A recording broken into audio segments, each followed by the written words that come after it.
Hey everybody, welcome back. It's good to see y'all again. I love doing chatting human design. It's so different from hot topics, and it's I don't know, it's very close to my heart. So everybody, welcome a generator to the podcast. I know I don't have very many, so I'm very excited. She's a 4-6. Her name is Colinda. She owns a hair salon, correct? It's Correct. yours. Yeah, it's all yours. So very awesome. And we connected via Facebook. Right, that's right. And Colinda doesn't know that many people that talk about human design, and that's what I do. So I said, hey, let's talk about it. And that's what we're doing. So welcome. Thank you for coming on. Thank you for having me. I find it very nice that you invited me because I was never before on a podcast, so this is something new for me. I have a lot of first timers on, so I'm glad that it's your first time. And this is just a casual conversation about human design. And I like that you're fairly Right. new to your experiment, because Right. that just means that we can talk about whatever you want. And I already love that you know your whole family. There's people that I know that have been in human design for months and months and months, and they don't know any their family's design, like their kids or their spouse. And I'm like, how did you not like look this up immediately, right? Yes, yes. Well, I have also a channel for the 1034 Mm-hmm. research, and also 11. What is it? 65. 1156.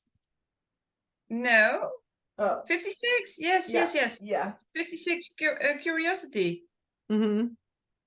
Yes, maybe it's because of that. I looked it up. Yeah.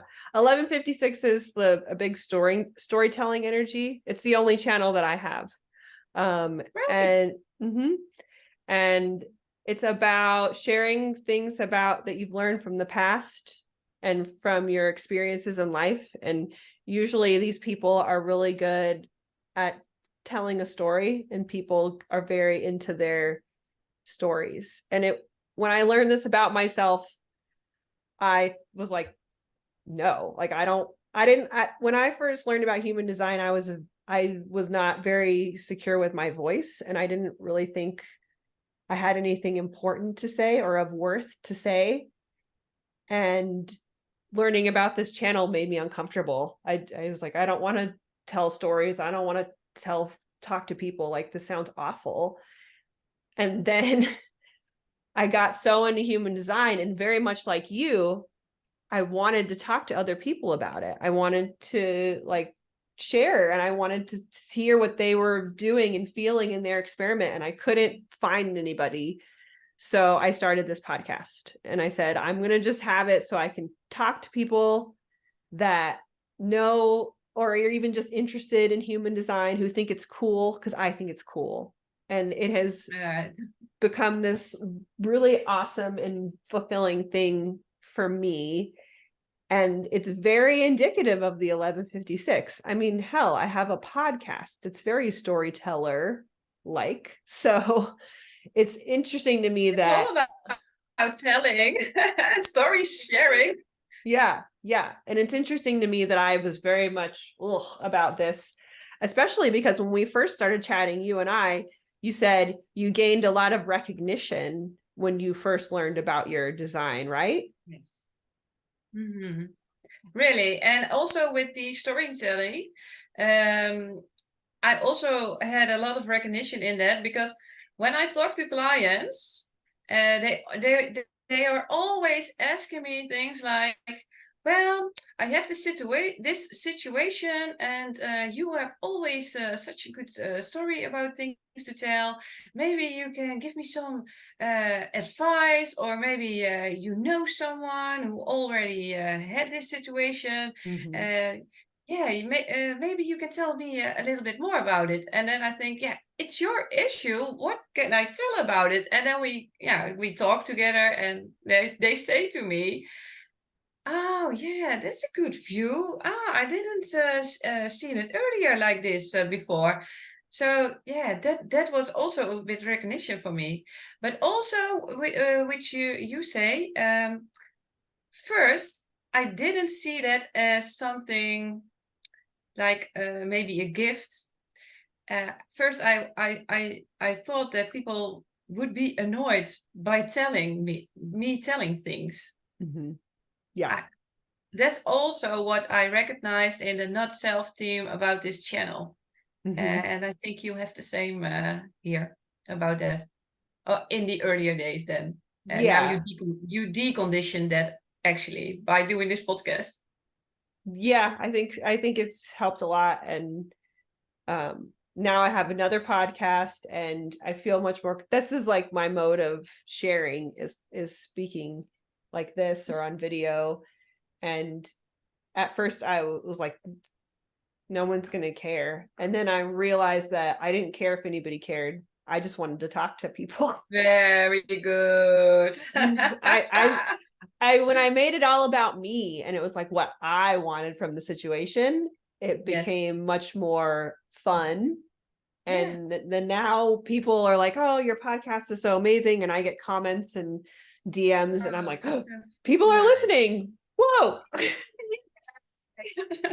But I mean, I'm glad that they are because I actually do feel now like I have a unique voice and a unique piece of this little human design like group that's out there in the world, Yeah. and it's it's cool because it's not a lot of people.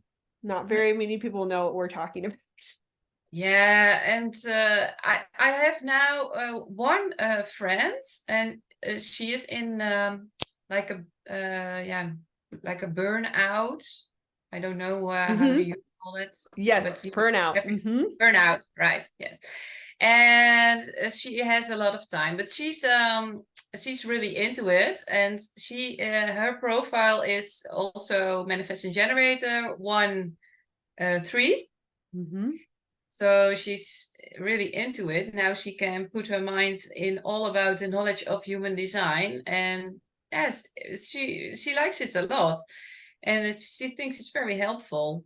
Mm-hmm. So but that's one friend in real life now who Yeah, I likes know. human design. Yay! That's so exciting. I have like I have like two maybe in real life. Oh, Maybe three, but that's it's also nice. it's hard. I mean, there's some people that I work with at the restaurant who I've talked about human design to them and they've actually like looked it up on their own, like pulled their Yes, chart on their own, like actually got interested in it. A couple of them have that's listened the to the best. podcast.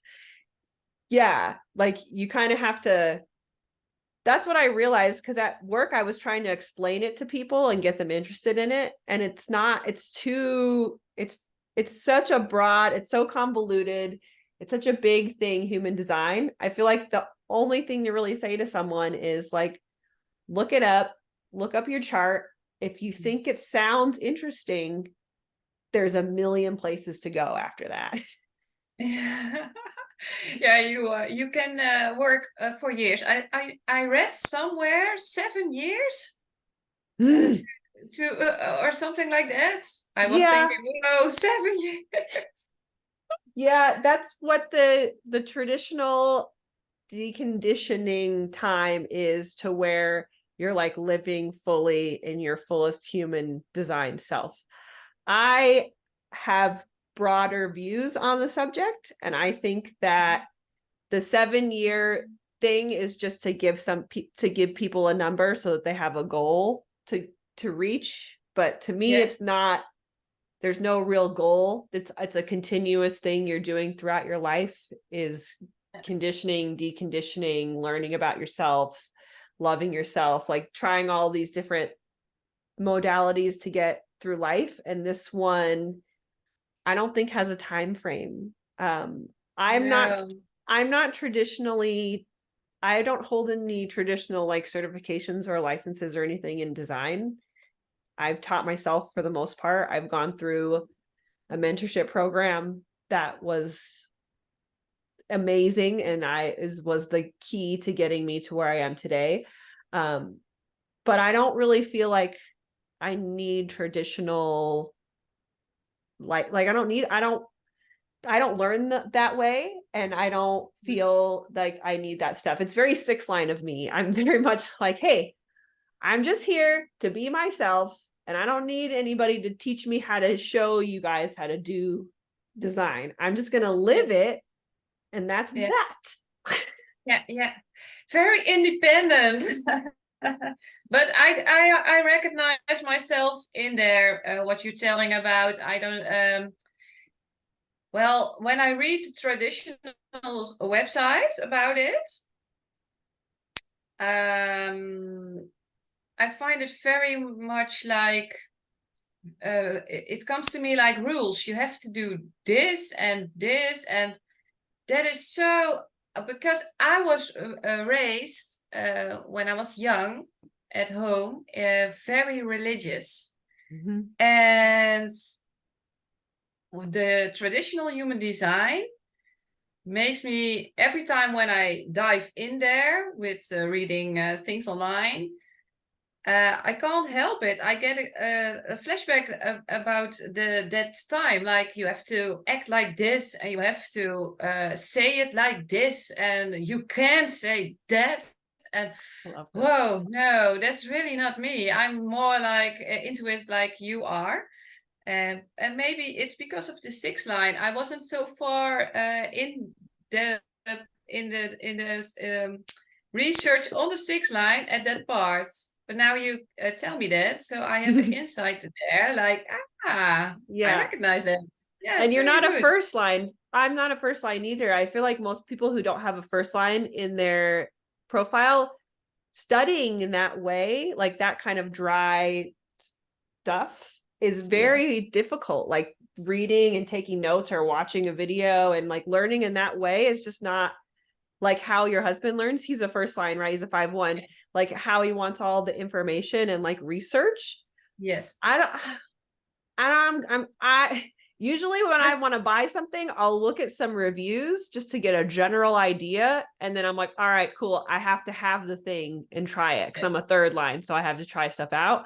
So I'm always like, what's the return policy? Can I return this thing? Because that's very good for a third line to be able to take something and play with it and then go, I don't like this, and return it. So I love that you agree. First of all, I'm like totally with you on a lot of the stuff sounds like rules, or a little bit like an organization, like a religious, because you're supposed to do things a certain way. And I love that you said there's certain times when you're supposed to use words a certain way. Like you're supposed to use this word and you're supposed to say this here. And it's BS to me. Like I love human design because it gives me confidence and clarity and compassion in a way that nothing else ever has. But I don't study it. I do this. I have conversations with other people, or something cool about my design or someone else's design I'll think of something and I'll be like, ooh, gate 5. And I'll remember and I'll look at gate 5 and I'm like, oh yeah, neat, cool. And then I'll go off and do this other thing. But a lot of the stuff is limiting. A lot of these things are like, hey, you're a generator. You need to have the energy to do all the stuff, because you're a generator. You do all the stuff. That's what you do. You do. So go do. And it's hard to say, well, hey, as a generator, there's stuff that I don't want to do. And so I'm going to say no. And generators are really here to have strong boundaries with the no. Yes. That are the life lessons of the generator. Learn to say no. Because you can do literally everything. Yeah. My mother always used to say, it's a Dutch saying, niet te veel hooi op je vork nemen. Don't take too much food on your plate. Yes, I love that. Do you understand a little bit what I mean? Yes, yes. Always saying, you are always running and doing stuff for people, and you running yourself completely against the wall sometimes, and well, I recognize that because I had also a long period of migraines, headaches, Mm-hmm. and it was literally because I was always using too much energy all day, every day, for everybody around, but Mm-hmm. not for myself. I really Yeah. have to learn that. I really, the life lesson for generator, boundaries, also a very big one for me, big theme in my life. Yeah. Yeah. Can you say that again in Dutch? What that was so beautiful. Can you say it again? Te veel hooi op je vork nemen. Oh my God, I love that. Yes, it's very in English we have like too much on your plate is a very Yes, yeah. known term. So yes, I totally get you're putting too much on your plate. Yes. That has to do with others and not you. And I Right. think that for generators, one of the keys is like get as selfish as you can get with your time and your energy, because just because you have it doesn't mean you need to be giving it away. And a lot of times in the human design world, generators are looked at as the batteries. You're here to give all your energy away and charge the rest of us up. Yeah. But you're here to figure out what makes you so excited that you could just run around the room and like dance and sing. Like that's you're supposed to be that happy like all the time. So that's the focus. And I totally agree with you that you can use your energy to help people and do a bunch of different things because you have it, but it's not what you're here for. And you Yeah. don't need to work that hard. You shouldn't. But No. the rest of us don't know that, or energetically, we can't help it. We still No, and you take also from can. you. I yes, and well, what I've learned about it, for myself, um, I was doing it also, self. I was saying, well, maybe I can help you, but people really didn't ask me. I was already saying, well, maybe I can help you, and then they would say, oh, of course, yes, that's very nice. Colinda will do it for me. But I have to learn to pick, and it's also is that gate 10 in human design, love of self, and Yes. yes, that it's very okay to put yourself first, and Mm-hmm. that's also very a conditioning thing for me from the earlier years Mm-hmm. when I was raised in this religion. Yes. Thinking about yourself, are you crazy? We're always thinking about the community, and when there is some time left, you can do something for yourself. That was really the messaging there for me in my life, and so Mm-hmm. I really had to turn that whole concept around, and yeah, human design very much helped with that. Yeah, because when you are lit up and excited, you really are helping us, the projectors, the manifestors, the reflectors, the people that don't have that energy. And it can take some time for a generator to figure out what lights them up or what that feels like, especially because I've met a lot of generators who have been conditioned from children, like you said, to not want things for themselves, to really look at the other because that's what you should be doing. And so they don't even really know what it feels like when they are like when something is a yes, and or Yeah. they know when something is a no, but they don't, that doesn't matter. Like no to them doesn't mean don't do it. It just means maybe this isn't for me, but this is for this person. I'm doing it for this person. So this no is fine. We'll live with the no here. But Yeah. I think the yes can be hard for generators to feel. Yeah. How does it feel to you when you get like Yeah. jazzed up about stuff? It's literally the bubbling up, like, yes. And also in the moment, very much in the moment. So when I have to order food for the evening, so this day my colleague was asking me, what shall we order? And I'm like, yeah, maybe I want to pick this, but I love it when we order and we go eat, because then I know very good what's good for me now, because I can order at 12 o'clock and then we can eat at 7 o'clock. But maybe I'm not so into that what I was ordering at 12 o'clock. So that's, yeah, it's a challenge. Yeah, that totally makes sense that it's in the moment too, because if it's not in the moment, then sometimes your mind can get in the way too. Like if it's something else bigger than like picking what you're going to eat, if it's something more important in your life, maybe, and you have an immediate response, but then your mind comes in and is like, is that responsible? Is that, the best choice you could possibly make? Like, are you sure? The mind, especially for me as a mental projector, comes in very quickly. And Oh, that's so, very challenging. yeah, I listening to my body is a foreign thing. Like when I first learned about human design and I learned about the sacral center, and I learned like it was like listening to your gut, like gut energy, gut feeling. Like growing up, I heard that saying, like listen to your gut feeling, but I didn't really understand what it meant. Even as a kid, like before I knew what human design was, I didn't understand what it meant, because this talks to me. This doesn't talk, this talks. And so it was really And what about your confusing. Ajna center? Is it undefined or defined? And that's what I actually have. I just have ajna and throat. So I don't really even have mind. I have just ajna, which is conceptualization. So it's very logical. And for me, this is logical. When I was growing up, this is logical, and anything I felt in my body could not be trusted.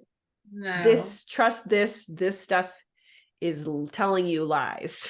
Oh, that wasn't always easy for you as a kid. But I think you are. Then you must be a lot of times scared. Yeah. Yes, I was a lot of times scared. Yeah, you're gonna make me I can cry. imagine that. Yeah. I mean, it's weird because even thinking about it now, most people are generators. So when I was a kid, most people were going about their lives as generators. And to be around that and to feel that like an unfamiliarity there, it's very much like I always felt like I didn't fit in, but I used to think it was. That was literally what I was thinking. It's like you were different, so maybe you were thinking like a kid. Why don't I fit in, or what is wrong with me? I can imagine that. Yeah, like a kid, you don't understand the world completely, and I think a lot of projector children, that happens. We feel like we don't quite fit. And I used to just think it was my personality and like that I was just kind of a weird person, but now I realize a lot of it had to do with energetics, like what I was putting out there energetically. Nothing I had any control over or that you have any control over. We're just putting out this energy, and projectors don't really fit in the generator led world. And it's not bad, it's not good, it's not anything. It's just what it is. It's different. Yeah. And now I feel lucky because it feels like now people are noticing, even if you don't know what human design is, people are allowing for more of a difference in lifestyle.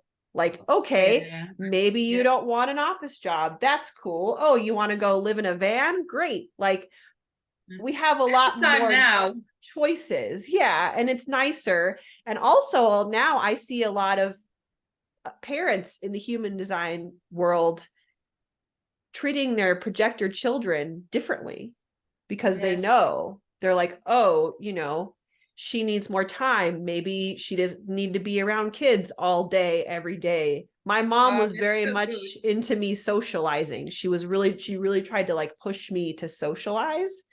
And I was very shy and very quiet. And I didn't like to socialize. No, but it was hard because you have someone telling you, and she was a generator saying, hey, get out there. Yeah. And I Show thought to the something was world. wrong with me, but there wasn't. And there wasn't anything wrong with her either. As a generator, that was her gig, man. She was a fourth line also, and it was very much a people person. She would be in the line at the grocery store, and she would have conversations with strangers like all day long. And I was always so embarrassed. I was like, oh, well. Yeah. But that was her, like, that was her sparkle, was she really got along with really anybody, and it just was different from me. So neither of us were doing life wrong. It was just we're No. different energetically, you know? Yeah, I know. I understand very much. But yeah, it's nice to know about that. So you get more inner peace about it. Like, it's okay, we are all different, and the one can complement the other, but you have to know how the energy works. And with looking with the design, with the oldest child of us, he's 5'2", and my youngest is a 2'4". So they have both the 2 in their profiles, and they love at Sundays to do nothing with nobody, because the whole week we go there and there and there, and they are asking on Saturday always, what are you going to do tomorrow? And when I say, tomorrow we have nothing on our agendas, they always say, oh, that's so nice, we're gonna have pajama days. Well, now I understand. First, I was also thinking, like, I'm a 6 and really much into 4. I was thinking, we have to go somewhere, and that's nice for the children. And now I'm thinking, no, it's nice for the children. They can have a day for their own, because then they can be the hermit, and then they can recharge themselves. And it works so well, and it's so nice to know that as a parent. So yeah, parenting in with the framework of human design is very good. I think the whole world must do it. Then we have more understanding also with the children in a classroom. Yeah, that would be really nice to know if you were a teacher, to know all the kids' designs. Yeah, in the Netherlands, we've got one human design coach, but she's also a teacher, and we have a free school system, and she gives learnings in human design in her teachings. Oh, wow. So that's very cool, actually. Yeah. Does but she it's teach in adults? Amsterdam, and I don't live in Amsterdam. Does she teach adults, or does she teach children? No, she really teaches children. Oh, that's so cool. At the age of 8 till 10. That's really neat. I like that a lot. Yeah. That's a really cool thing. I also saw, this is kind of off topic, but I saw that, I don't know if you guys have the same thing. In Sweden, I think it was Sweden, when women get pregnant, the government sends them like a big box of stuff, like baby stuff. Oh yes, here also. They do that for you guys? Nah, not the government, but you can go like a grocery shop, and you can get it for free there with all the stuff in it. So nice. Yes, and you can also with the healthcare, you can order all kind of things you need when you're lying in your bed. How do I say it?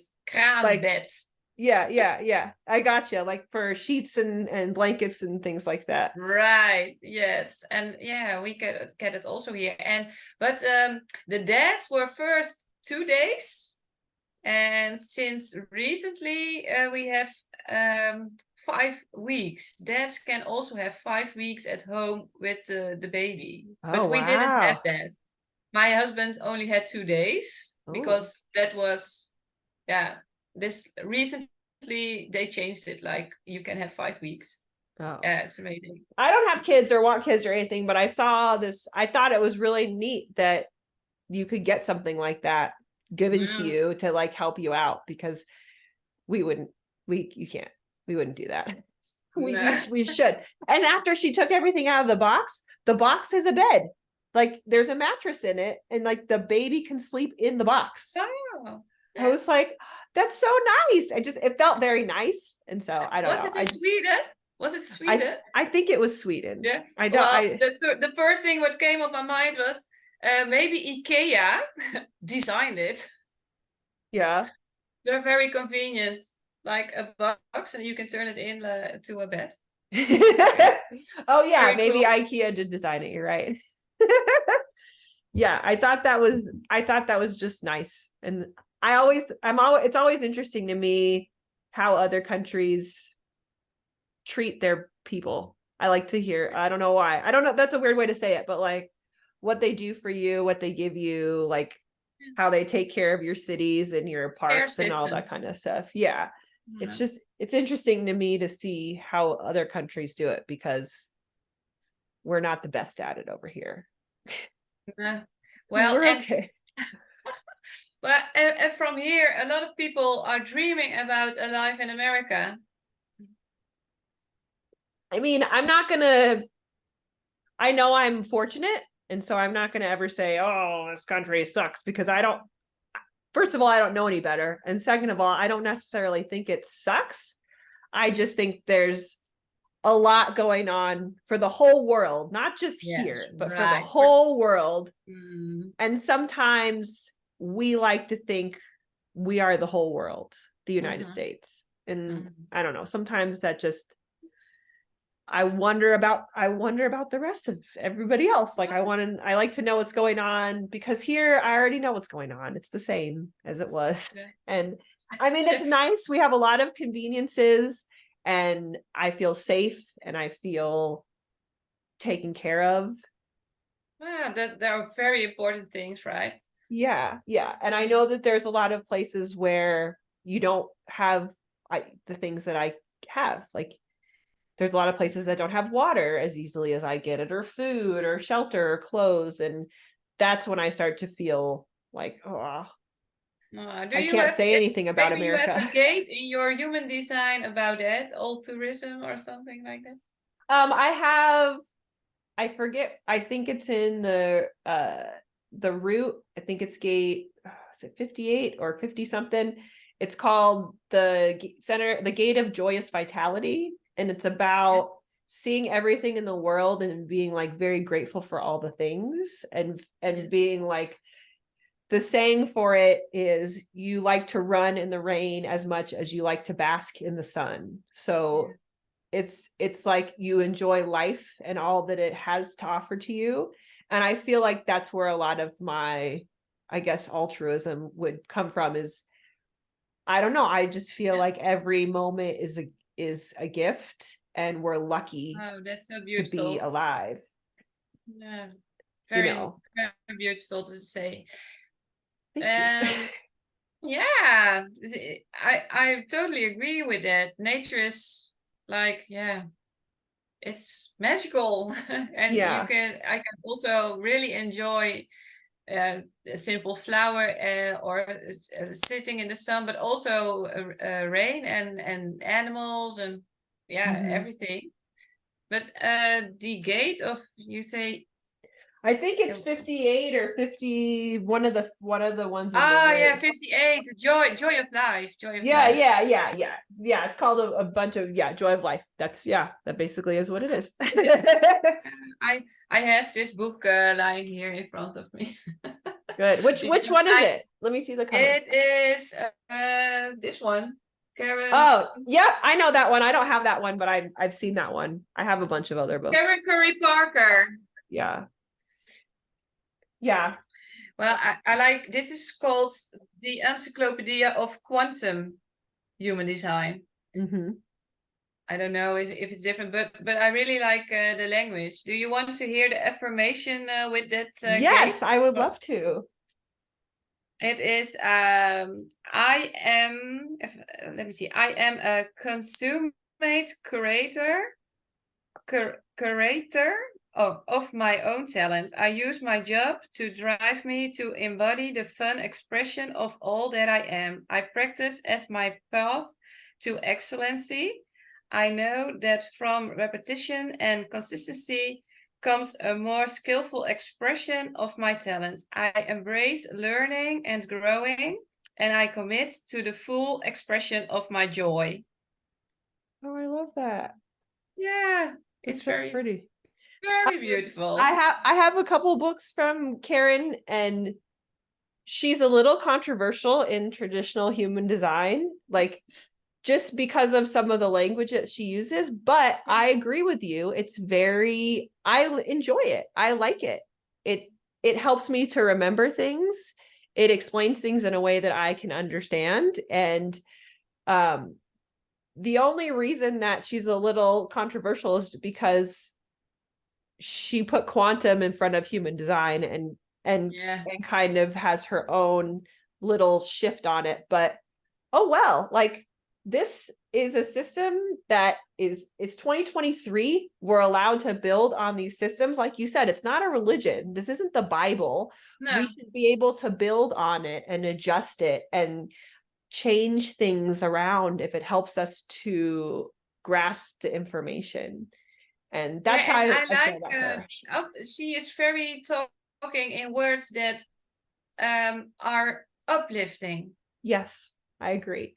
That is what I like about this book. Yeah. But I can understand, because I was also thinking, why is this book called Quantum Human Design? And without reading it or without searching on internet, because I've also searched on the internet, and then there I read it about that she called it that way. But I was already thinking, maybe she called it that way, so then she can make it a little bit more of her own. Maybe she has also got a school or something like that. And I think she does. Yes. Yes. When I looked it up, I saw that. Yeah. Yeah. And it's great. Good for her. Like, it's hard for me to understand why we can't just be happy for people who do something that helps people.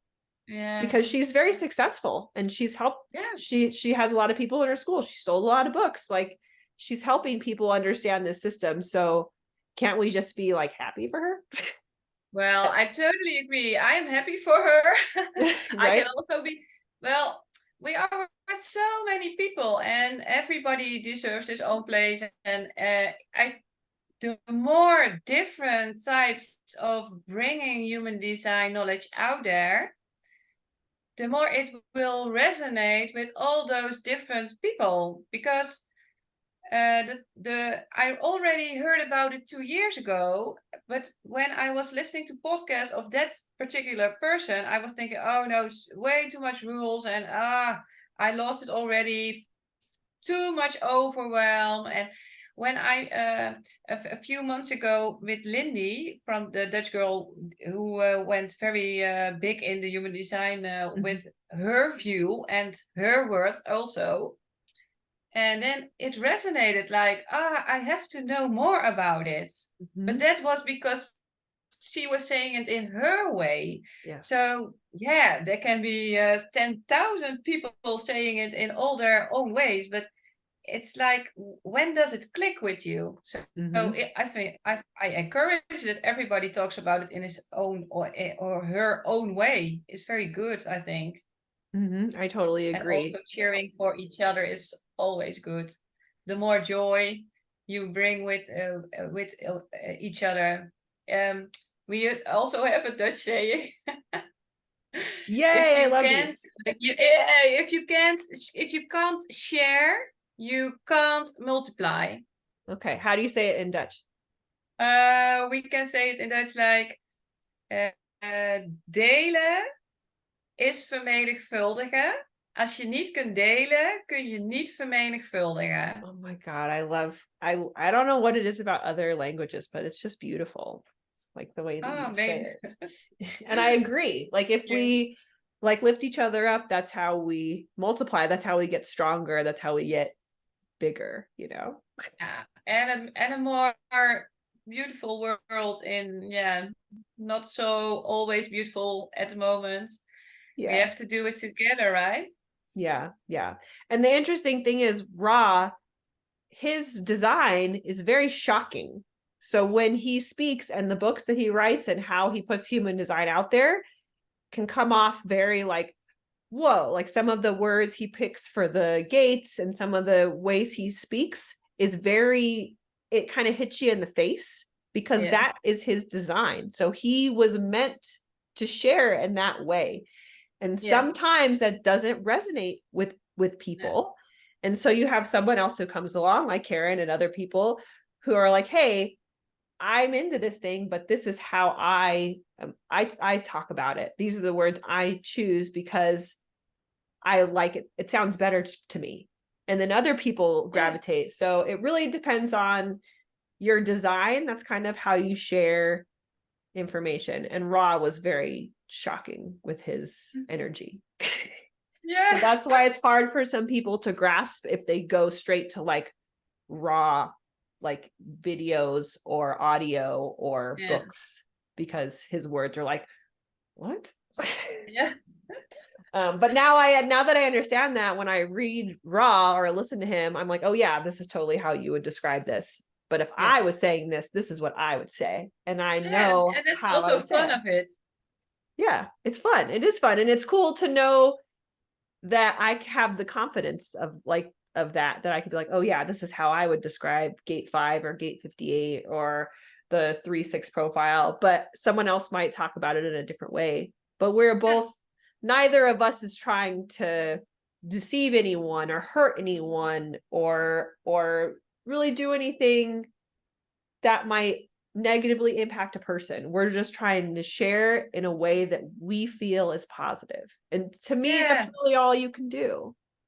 It's a very good you do it with a good intention. So when it comes from a good place, there's always someone out there who picks it up.